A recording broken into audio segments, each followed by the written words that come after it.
Salut tout le monde, bienvenue sur ma chaîne YouTube. Je suis le professeur LJ.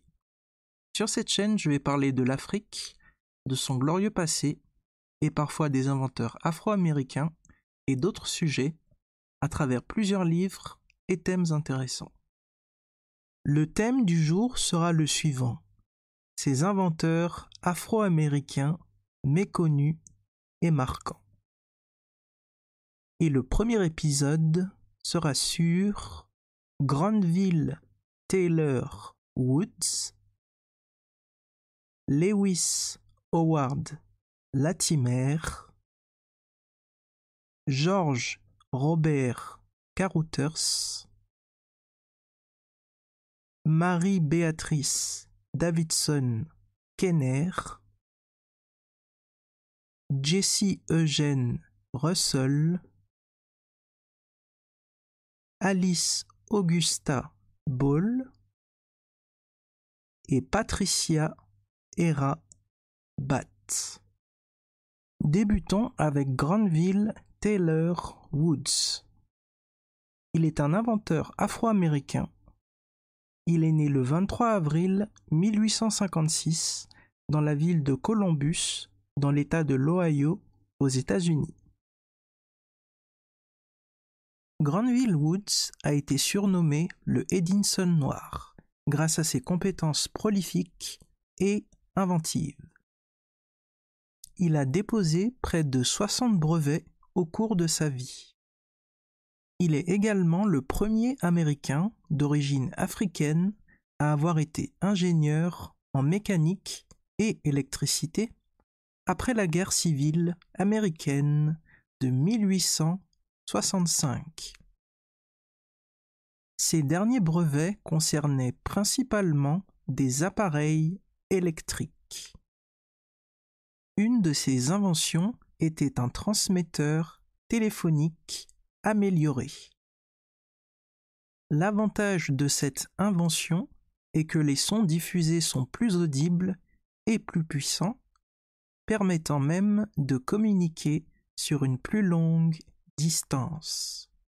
Cette invention date du 2 décembre 1884. La seconde importante invention de Granville Woods est créée en 1887. Il s'agit de la télégraphie de chemin de fer. C'est un appareil permettant la communication entre les gares et les trains en mouvement.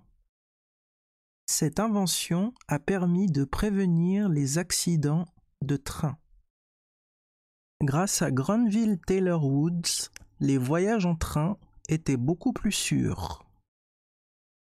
Son invention a été un tremplin vers l'industrie ferroviaire. Granville Taylor Woods est décédé en 1910 à l'âge de 54 ans. Maintenant, parlons de Lewis Howard Latimer. Il est un inventeur, ingénieur et scientifique afro-américain qui est né le 4 septembre 1848 dans la ville de Chelsea, dans l'État du Massachusetts, aux États-Unis. En 1881, il brevette la première ampoule à incandescence avec filament de carbone. Lewis Howard Latimer a été pionnier dans le développement de la lampe électrique. Il fut le seul noir à être membre de l'équipe de recherche de Thomas Edison, composée d'éminents scientifiques. L'ampoule à incandescence avec filament de carbone, brevetée par Lewis Howard Latimer, a permis d'augmenter la durée de vie des ampoules. Lewis Howard Latimer est décédé le 11 décembre 1928 à l'âge de 80 ans. Ensuite, découvrons George Robert Carothers. Il est né le 1er octobre 1939 dans la ville de Cincinnati, dans l'État de l'Ohio, aux États-Unis. Il est un inventeur, astrophysicien, ingénieur et scientifique. Carothers a mis au point une caméra spectrographe ultraviolette, compacte et très puissante. La NASA a utilisé cette même caméra spectrographe lors du lancement d'Apollo 16 en 1972. Alors, qu'est-ce que la caméra spectrographe ? La caméra spectrographe est un instrument qui sépare la lumière en un spectre de fréquences et enregistre le signal à l'aide d'une caméra. L'équipage d'Apollo 16 était composé de John Watts Young, Charles Moss Duke Jr. et Thomas Kenneth Mattingly II. Sur les instructions de Carothers, ils ont utilisé la caméra spectrographe pour enregistrer l'atmosphère la plus externe de la Terre en notant ses variations. Ils ont également cartographié des parties du ciel ultraviolet lointain, enregistrant des étoiles et des galaxies. En 2003, George Robert Carothers a été intronisé au National Inventors Hall of Fame. Le National Inventors Hall of Fame a été créé pour reconnaître et honorer les inventeurs à succès. Le 1er février 2013, George Robert Carothers reçoit la National Medal of Technology and Innovation, qui est la plus haute distinction que les États-Unis peuvent conférer à un citoyen américain pour des réalisations liées au progrès technologique.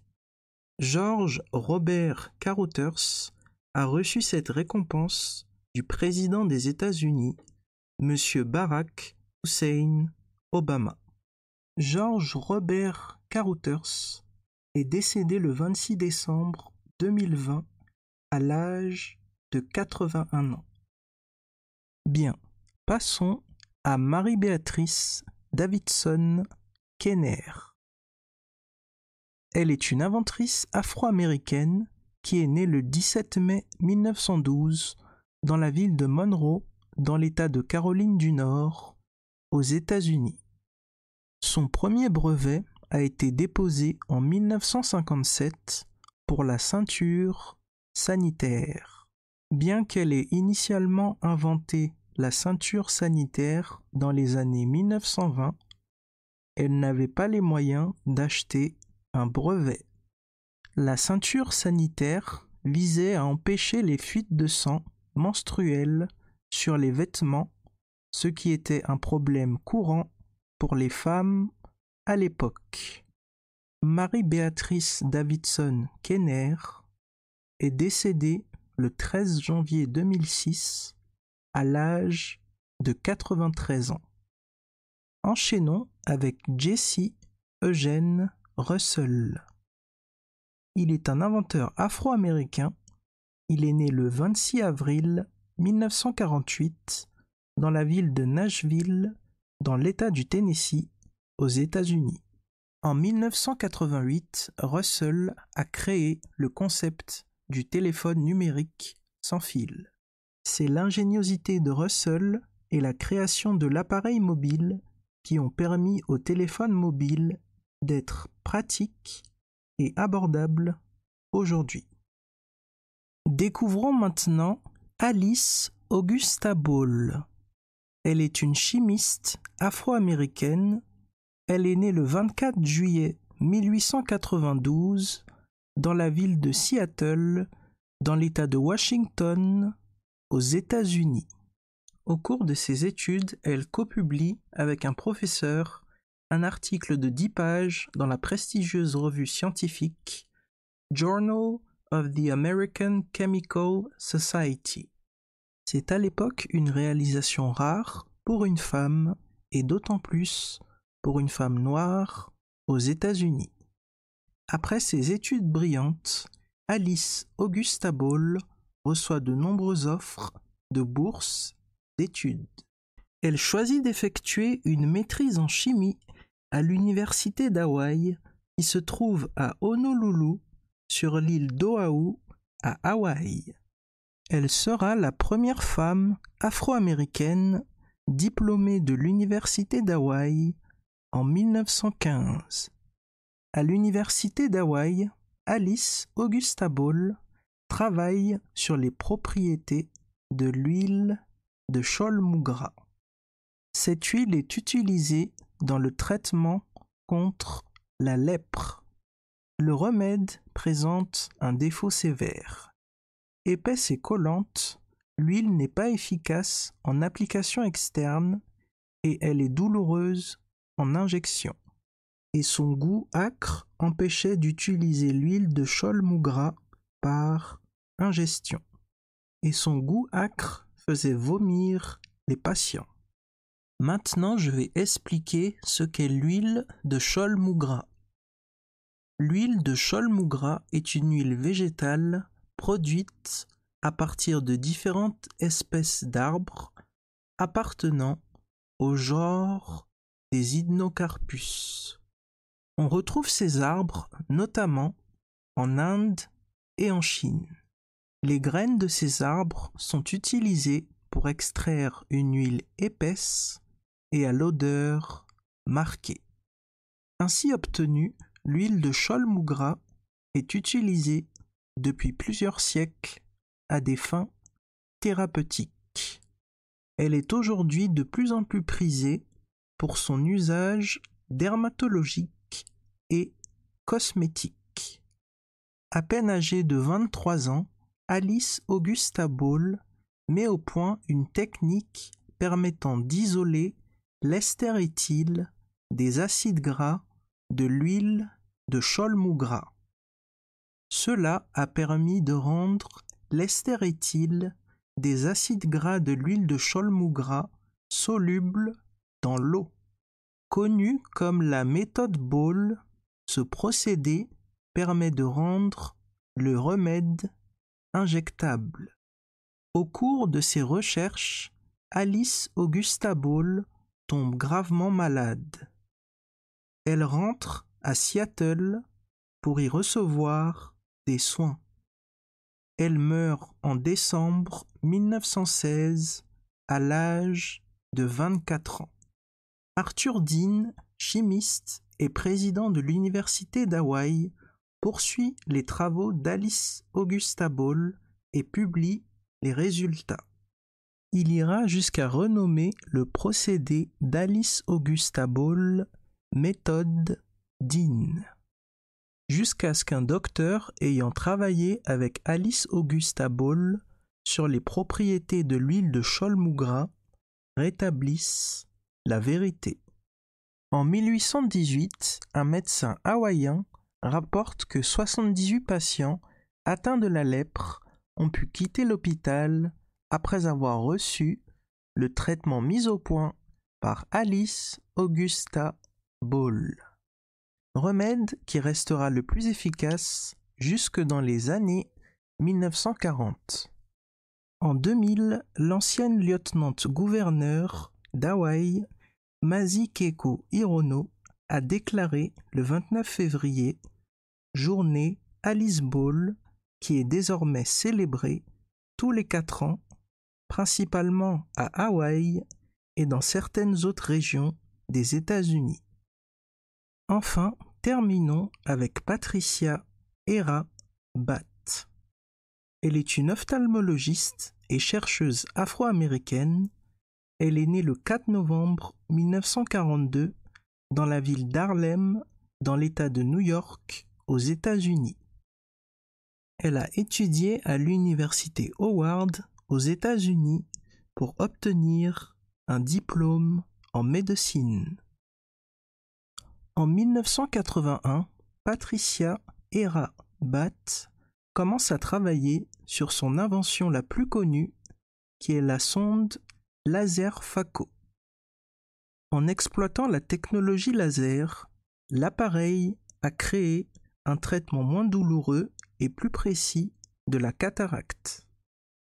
Elle a reçu un brevet pour le dispositif en 1988. Elle est devenue ainsi la première femme médecin afro-américaine à recevoir un brevet à des fins médicales. Grâce à sa sonde laser phaco, Patricia Erabat a pu aider à retrouver la vue d'individus aveugles depuis plus de 30 ans. Aujourd'hui, l'appareil de Patricia Erabat est utilisé dans le monde entier. Patricia Erabat est décédée le 30 mai 2019 à l'âge de 77 ans. J'espère que vous avez appris de belles et de bonnes choses aujourd'hui sur Granville Taylor Woods,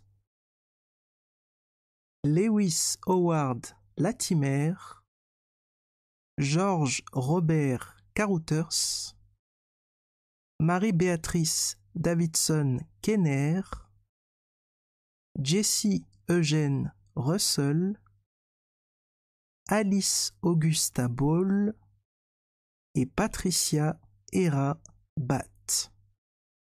Si vous souhaitez en savoir davantage sur ce sujet et obtenir des informations intéressantes et croustillantes, je vous encourage à consulter les liens que j'ai mis sous la vidéo et surtout de vous procurer le livre suivant: Blacks in Science, Ancient and Modern de Ivan Van Sertima.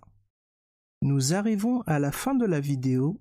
N'oubliez pas de liker, de commenter, de vous abonner et d'activer la cloche de notification pour être au courant dès que je poste une nouvelle vidéo et bien sûr de partager la vidéo. À bientôt pour de nouvelles aventures et de belles histoires sur l'Afrique. C'était le professeur LJ. Bye bye.